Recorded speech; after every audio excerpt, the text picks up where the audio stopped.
From WDWNT, the worldwide leader in Disney Parks news, this is ParksCenter.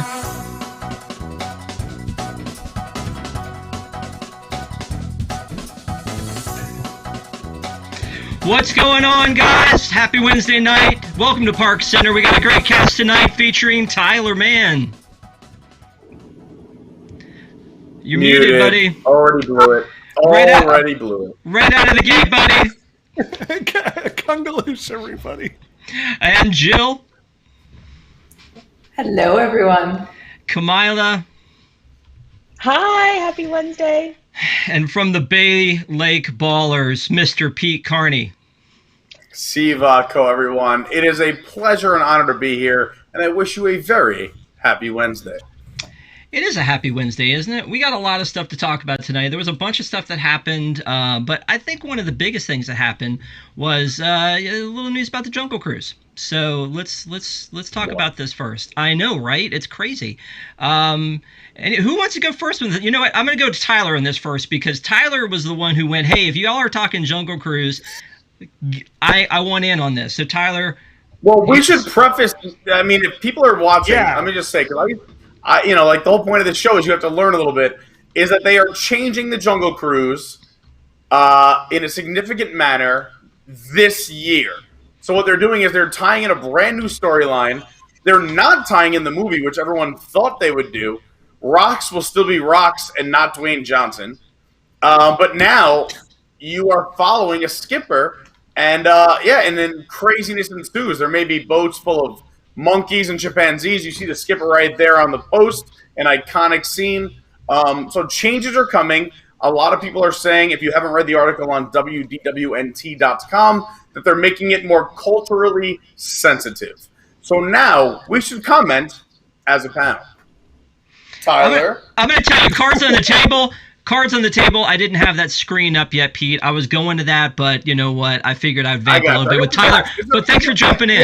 I appreciate it. We are a team here. This is a team effort. You are the glue, and every once in a while I'll just jump in. But anyway, Tyler's got a lot of thoughts. Not Allison. Yes. He's playing Allison tonight. I'm enjoying my foggy jungle atmosphere. Yeah. I'm very happy about this change because I really like Jungle Cruise. It's one of those few attractions that are intentionally made to be a comedy by having a very talented cast member put up with a boatload of people. And I'm very happy that they are doing something to update it, especially just to add a bit more diversity into the cast of people that or like characters that you see on the ride.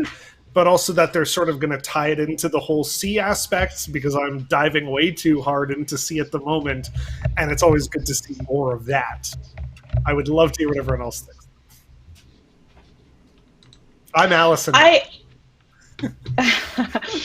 will say I am glad Disney is finally getting around to making some of these updates. I think that they were long overdue.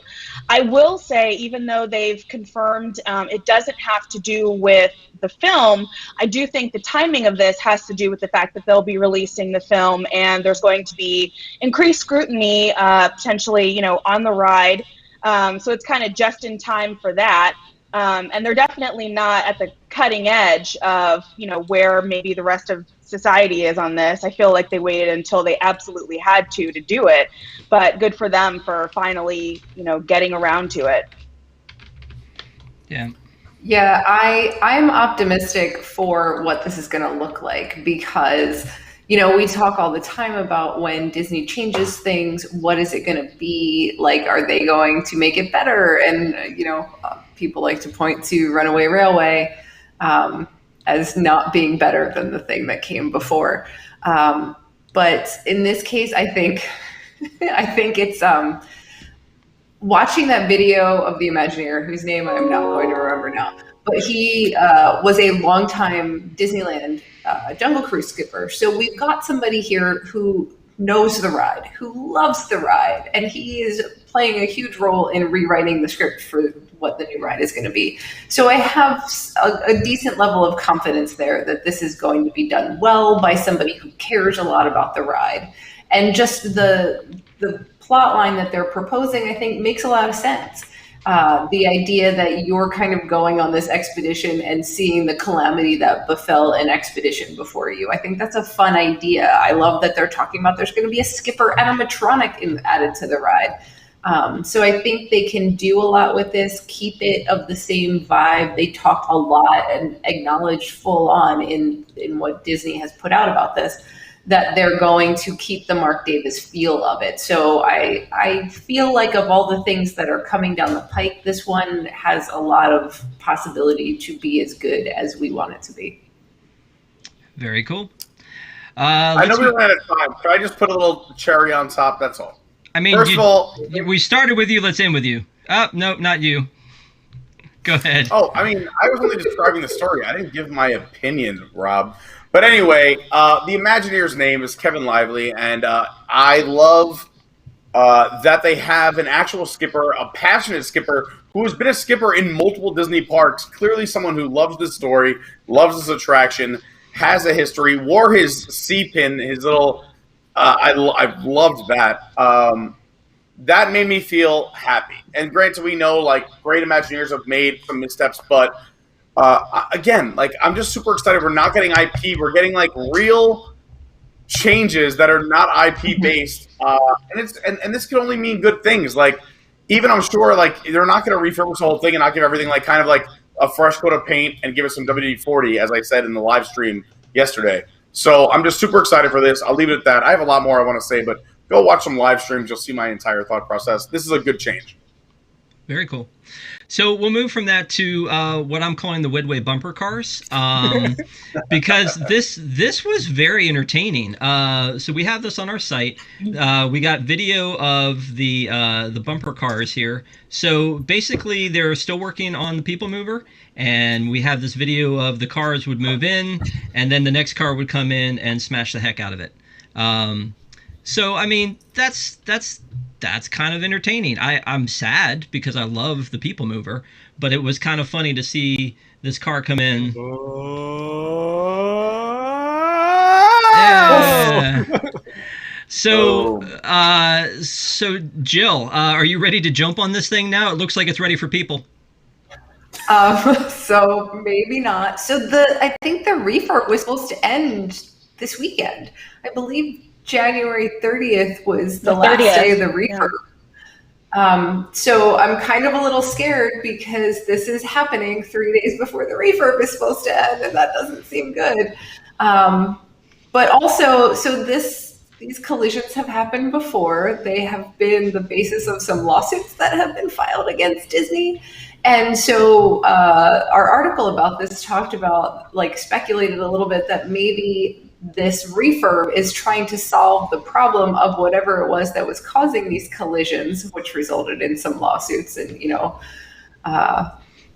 something Disney, I'm sure, wants to avoid in the future. But if the purpose of this refurb was to fix that problem, they clearly did not fix that problem.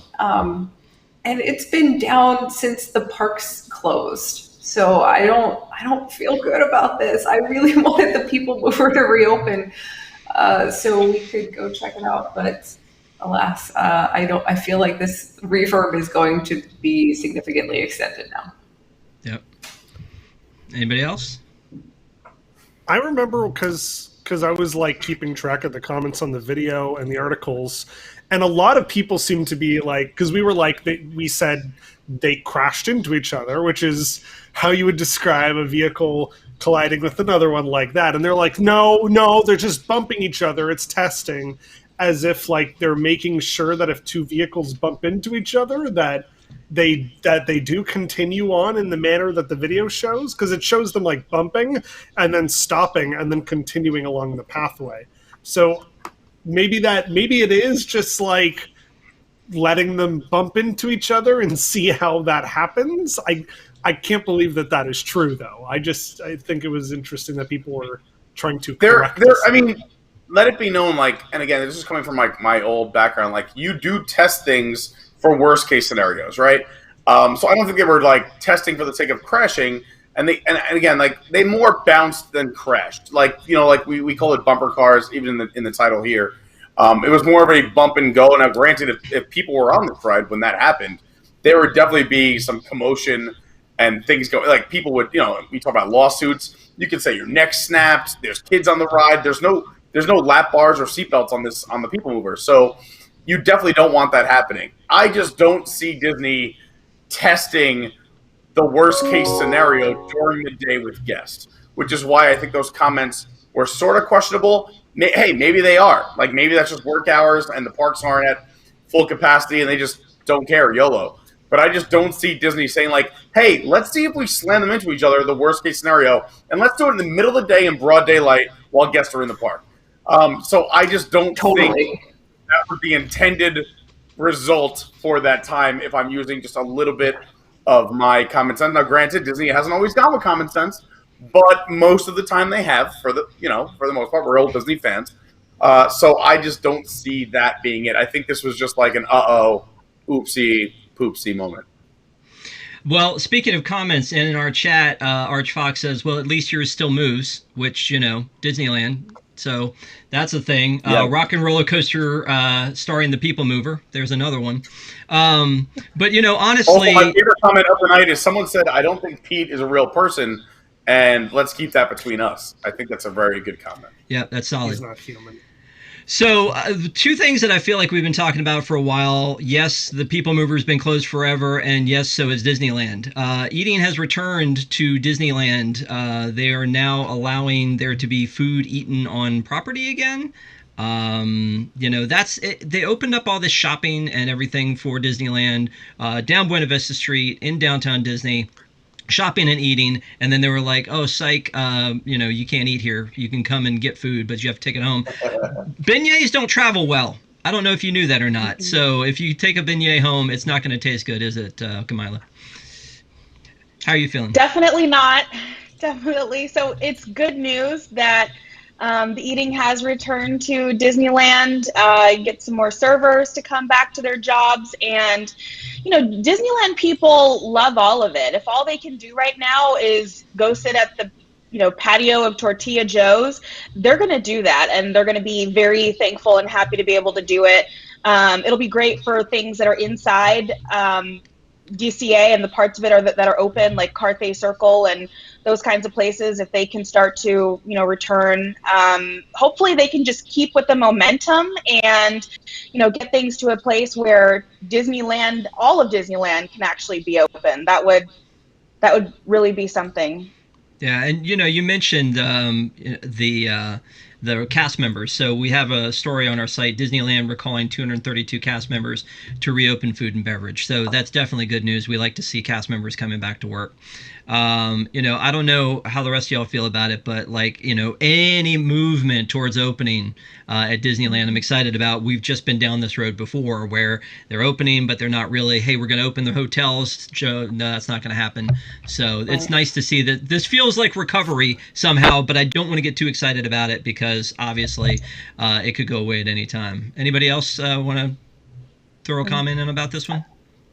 I mean, it's nice to see that California is in a place where this is possible now. I mean, in the grand scheme of COVID, they were going through some pretty rough times, and we were all hoping for Disneyland opening, and then all of a sudden things got a lot worse, and they actually rolled their level back of where they were in relation to being able to even have outdoor dining at that point. So the fact that all of California or Southern California at least, is now able to do this is really positive news. That and the Disneyland cast members being called back to work, I think, this is such a positive story in the grand scheme of we hear way too much negative news. This made me really happy to see. Cool. We have positive news coming up on this show too, which is very exciting. Well, this next story, we'll move on to the next one. I'm not sure if this is positive or negative, but it sure is entertaining. Dr. Nigel Channing, perhaps you know him from his work at the Imagination Institute. His hand looks giant in that picture. Well, I mean, right? Yeah. Doesn't that look like that was definitely stretched? It's bigger than his head. Like he can cover his entire face. So somebody came at Monty Python legend Eric Idle and said, hey, any plans to work with this little fella in the future? And he says, I loved working with Don Rickles. We had fun. Which, out of context, yeah, you're like, what does that mean? And so he was referring to the movie The Quest for Camelot, which was a two-headed dragon that he and Don Rickles played together. Still, this one hurts a little bit because, you kind of feel like he should know who Figment is, right? I don't think that's so. That's not the best Figment image, first of all. Like, that's to us, yes, that is clearly Figment. But, I feel like you could go around to a lot of people with that picture and they're going to struggle with identifying that. Yeah, it looks like one of my ex-girlfriends. From that specific image. Yeah, and I will say I think this became a story for us because we all love Figment, and we would all love to see a return to the Dreamfinder and Figment. I mean, all this Festival of the Arts merch with Dreamfinder on it just makes you go, wow, like maybe they're thinking about it. So I don't think this story would have even ticked had it not been, there you go, showing off a little bit of merch. First of all, this is controversial, but Figment is only relevant because of festivals. If, let's just say, he was never used in festival merchandise over the last, 5, 6, 7 years, he wouldn't really be relevant. He's in the worst ride in right now one of the worst parks. Now, granted, Epcot is my favorite park at full steam.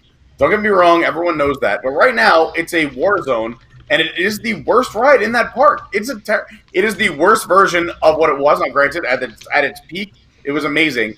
So again, you are going with a mascot and asking someone about a character on the worst attraction in the worst park, and he's only relevant because they slap him all over merchandise because all of us kids have a nostalgia feel to imagination and the Figment of the good ride of the 80s and 90s. There's been no good Figment. Like, ask anyone who's 25 and under. They'd be like, Figment's a waste. Like, why? He's only relevant because of the merch from festivals. That's all I'm saying. It might be a hot take. Hey, Pete, you read these? Have you read these things yet? I'm still working on. Of course, he hasn't. If it's an audiobook, maybe I'll try. It's a comic. What I find fascinating about this is just that Eric Idle is like, we recorded it for one day in a studio, and I never went on it. But he was in the Journey into Your version first. He had filmed all the pre-show related stuff that used to be on the screens, and then the dialogue for the ride, and then they had to call him back to do the other green screen stuff and other voiceover work, and then the singing the song, and then doing the moon thing. But keep in mind how popular he was at the time. Like, he had all the Monty Python, and he was writing and producing Spamalot, which was crushing. Like, about to debut on Broadway, or he was writing it. Like, which had been a Broadway huge hit Spamalot. Like, who the frig cares about a ride? Like, you think the woman who just redid Mission Space? Imagine Mission Space is a big deal. Like, Gary Sinise just left. I am agreeing with you. Gary Sinise doesn't remember recording it. What about the guy on Pandora? What if he becomes a big deal? Where he's like, I'm agreeing with you. Like, how do you not remember saying fly? That's crazy. Like, if he wins an Academy Award in 5 years. Can I just tell you? I'm going to agree with you, though, that actors work on stuff for sometimes a day or sometimes a week, but yet the people who consume the content typically consume it multiple times. Sometimes an actor does a thing and then they forget it even existed. So I can side with Eric Idle that he would have done this for maybe 2-3 days tops, the entirety of his run as Figment, but he doesn't view his impact on the ride and Figment as a whole the same way us fans do, where, for example, I go and watch the ride through once a month to feel like I'm at Epcot. By the way, this is the dragon that he confused it with. This is the one from Quest for Camelot. Camelot. Kind of similar. Is that Figment and the dude from Princess and the Frog? Yep, that's them. It kind of looks like Louis. I'm sorry, Jill. I just want to make 2 quick points. I used to work for a magazine. I would write probably a story a week when I was kind of a newbie there. And I would interview people. I would do research. I don't remember 90% of the articles that I wrote. And I probably spent as much, if not more time on them than Eric Idle spent on Journey into Imagination. So, you forget stuff you did 20 years ago. The other thing that I think is kind of hilarious about this is just, or the reason that I think it was a big story for us is because of the way people freaked out on Eric Idle on social media. Like, that was the funny part of this story, is like, literally what he said is totally understandable, but it was such a big deal because all of these Figment fanboys were like flipping out on him, and he was just like, he was getting so condescending to them. It was hilarious. Like, I obviously need to avoid talking to Disney fans on Twitter from now on. So, well, this is not going to mean anything to any of you, but I met Tone Loc and he remembered doing Food Wrapper. Just saying. Anyway, so I know Tone Loc. Yeah, he did Funky Cole Medina and he did this. So yeah, exactly. Anyway, so back on board with these other stories that we've got to talk about here. We've got Disneyland is making members. The membership program versus the pass holder program, the annual pass holder program, has been announced. They've been talking a little bit about it. They've been talking about how it's going to have flexibility. We've got another article where they're talking about, what things will have to happen before the pass holder program comes back. Disneyland has to open. We have to have vaccines widely distributed, etc. And then there was this article today about Disneyland pass holders are known as legacy pass holders, and they get to continue having discounts. I got to tell you, honestly, I got the email today because, pass holder, just saying. And I saw this logo and I was like, ooh, are they giving me something really cool here because I was a legacy pass holder? No, it's the 30% off if I want to fly out to California Monday through Thursday. And, only if the wind is blowing correctly, I can get a discount. But other than that, it's a cool logo. I like that. I wish they would send me a magnet for it and say, thank you for being a legacy pass holder. That would be exciting. Kamila, what is your take on all this?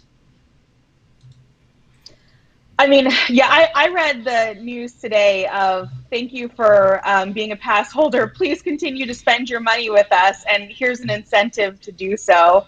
I guess it's something, but ultimately, I feel like one of the keys is as they look at pent-up demand. And I know there's been some Wall Street analysts already who have said they think 2022 could be just a crazy year for Disneyland in terms of people wanting to come back and scheduling trips. And, it's no secret, Disneyland, looking to make money, will probably prioritize those types of guests, regular ticket holder guests, over pass holders, particularly local pass holders.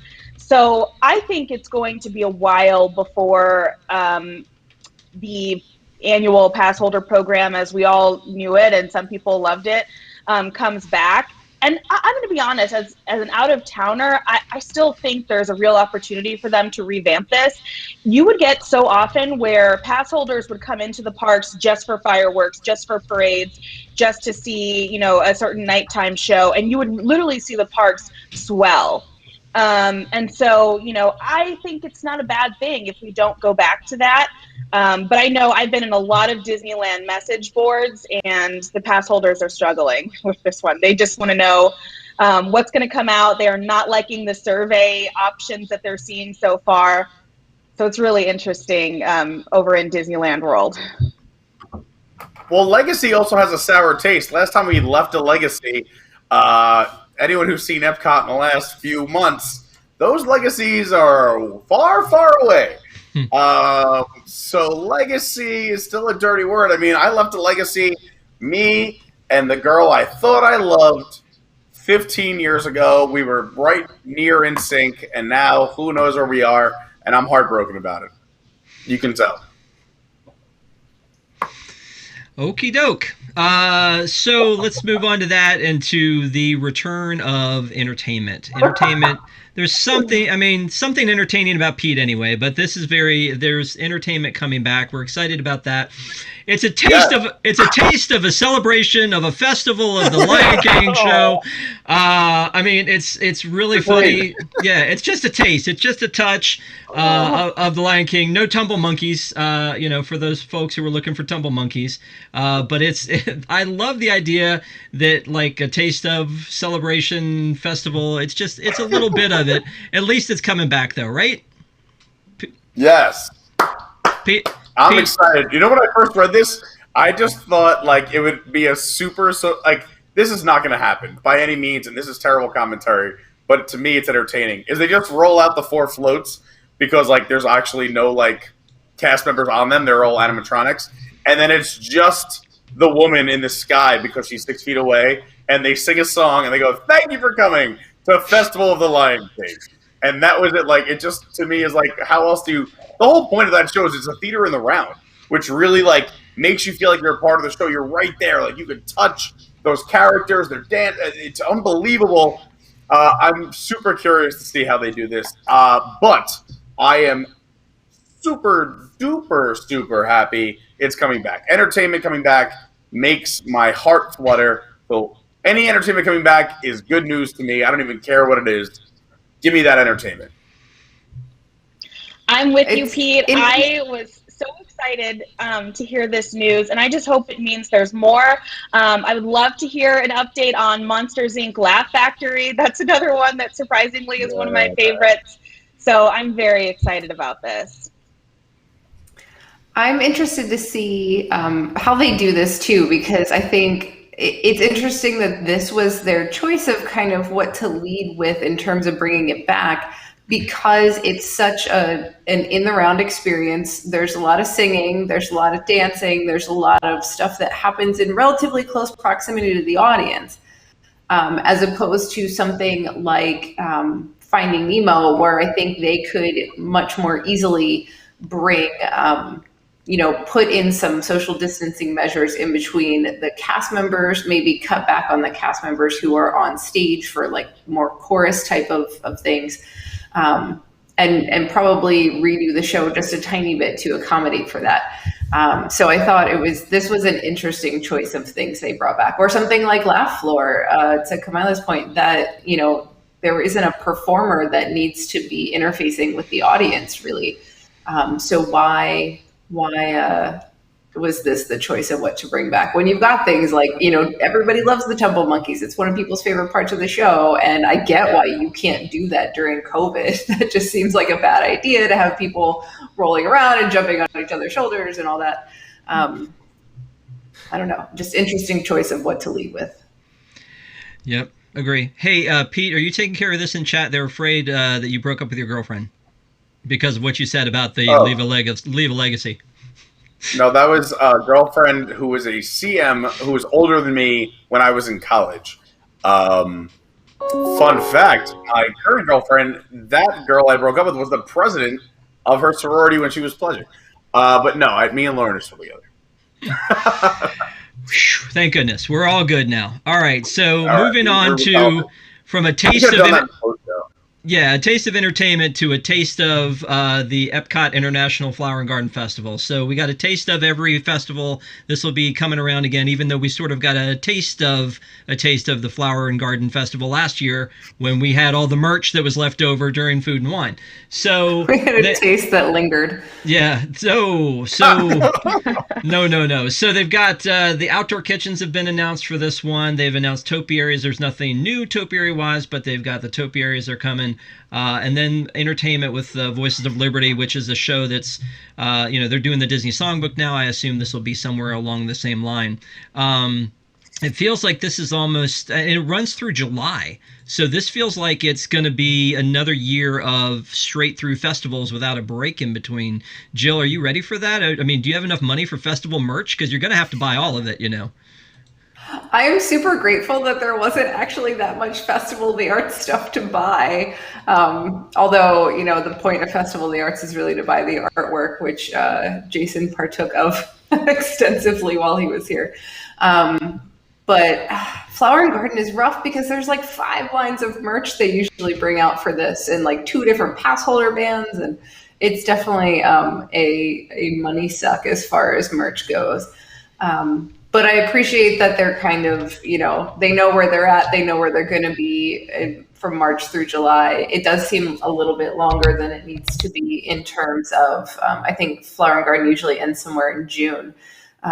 So we won't have an entire summer long of not having a festival like we normally would. But at the same time, maybe I think they're looking at this like they're going to still need draws like this to bring people back into the parks over the summer. Taste of money, Steve says in the chat. Yeah, exactly. And I think that's a lot of what this is keeping the festival going for longer than usual. It's about bringing in additional guests and additional money. I mean, the Spike the Spork finally makes sense again. Thank God. It won't go away. And the Orange Bird Sipper and the Spike It the Bee debuted Sipper at Flower and Garden last year, and he's still around for all the festivals. Just Orange in time. Bird Sipper was 2 years ago. Was it 2 years ago? ago? Like it puts the Orange Bird. It was 2 years ago that the Orange Bird Sipper debuted. It has not gone away. I don't know how many of those things they made, but like I have like 3 of them, and they still can't get rid of them. I don't understand. The cast member was dying tonight when she was like, "Do you want to Spike the Bee?" And I was like, "No," but I was like, "It's almost appropriate again when Flower and Garden comes," and she like lost it. She was good. Yeah, it's fine. Let's go. Flower and Garden. Can't wait. Yeah, so, I mean, it's going to be pretty, I mean, I agree with you, Jill. It's one of those things where you've got a park in distress here, right? There are all these walls up, and you've got a whole bunch of attractions down. We don't know when we're getting Ratatouille yet, and so it makes sense that they would have festivals to keep people in and keep them coming back. Speaking of people coming back, we want to thank our WIGS members for coming back time and time again. Jill, you want to talk a little bit about the WIGS and what they've got coming up? WIGS is the WDWNT Interglobe Society. They're the best. You can join WIGS at patreon.com/WDWNT. For as little as $2 a month, you get access to all kinds of bonus WDWNT content. We've got private Discord channel. We've got post shows for ParksCenter and for WDW News Tonight. There are special shows that only members at certain levels get access to.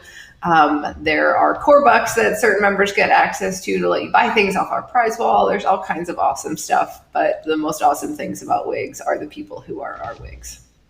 Yes, absolutely. Thank you guys for spending Wednesday night with us. We appreciate you. If you are a WIGS member, we are going to have a post show after this, so join us for that. And thanks again. We'll see you all next week. Have a good one. Sivako. Kangaloosh. Go read the Figment comics.